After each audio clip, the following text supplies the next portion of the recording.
जय जोहार जय आदिवासी कमलेश बारोट આવી રહ્યા છે પ્રચાર માટે। તો કોના પ્રચાર માટે આવી રહ્યા છે મિત્રો વાત કરવાની છીએ। ચૈતરભાઈ વસાવાના પ્રચાર માટે આવી રહ્યા છે કે મનસુખભાઈ વસાવાના પ્રચાર માટે આવી રહ્યા છે એના વિશે ફાઇનલ વાત કરવાનો છું। તો ચેનલ પર નવા છો તો ચેનલને સબસ્ક્રાઇબ કરી નાખજો, કારણ કે હાલમાં સોશિયલ મીડિયામાં ચર્ચાનો વિષય બની ગયા છે ચૈતરભાઈ વસાવા અને મનસુખભાઈ વસાવા અને મુમતાઝ પટેલ।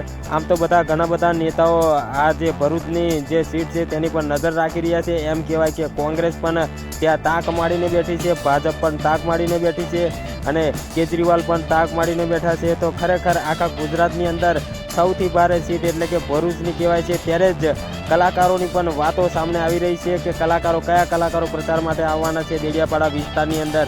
ચૈતરભાઈ કોને બોલાવશે, મનસુખભાઈ કોને બોલાવશે, તો મુમતાઝ પટેલ કોને સપોર્ટ કરશે, કહેવાય રહ્યું છે કે રાહુલ ગાંધી કોને સપોર્ટ કરશે, આવું બધી ચર્ચાઓ ચાલી રહી છે। ઘણા બધા નેતાઓની નજર આ ભરૂચ સીટ પર છે, ત્યારે જ વિડીયો સોશિયલ મીડિયામાં વાયરલ થઈ રહ્યા છે અને ઘણા બધા જાણીતા કલાકારોના નામ પણ આવી રહ્યા છે કે કોણ પ્રચાર માટે આવવાનું છે। તો આપણે ફાઇનલ તમને જણાવવાના છીએ। તો આપણે તમને જણાવી દઈએ કે પારુલ રાઠવાના જે પ્રોગ્રામ ચાલતો હતો ત્યાં એક ભાજપના કાર્યકર્તા જોવા મળ્યા હતા અને પોસ્ટ વાયરલ થઈ હતી। તેમાં એક ભાઈએ કમેન્ટની અંદર લખ્યું હતું કે ભાજપમાં જે આપણે પારુલબેન રાઠવા ભાજપમાં જોડાયા છે, તો એવું નથી મિત્રો, એ વિડીયો પણ ખોટો હતો।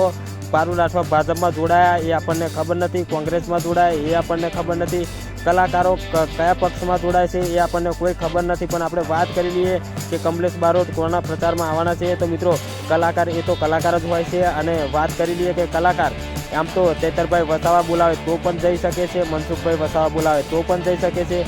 એમના માટે ભાજપ નથી આવતું, કોંગ્રેસ નથી આવતું, કારણ કે કલાકાર લોકોનો ચાહક હોય છે। તો ગમે તેવા નેતાઓ બોલાવે કે નાનામાં નાનો માણસ બોલાવે, કલાકારો ત્યાં જતા હોય છે।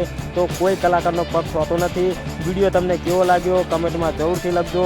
તમે ચૈતરભાઈ વસાવા માટે, મનસુખભાઈ વસાવા માટે જે કહેવા માંગતા હોય કમેન્ટના માધ્યમથી લખજો। અને કલાકારો બધાના માટે સરખા હોય છે, તો તમે કલાકારો માટે જે કહેવા માંગતા હોય કલાકારો માટે પણ કમેન્ટમાં લખી શકો છો। તો મળું છું આ બીજા વિડીયો સાથે, ત્યાં સુધી હું રજા લઉં છું। જય હિન્દ જય ભારત।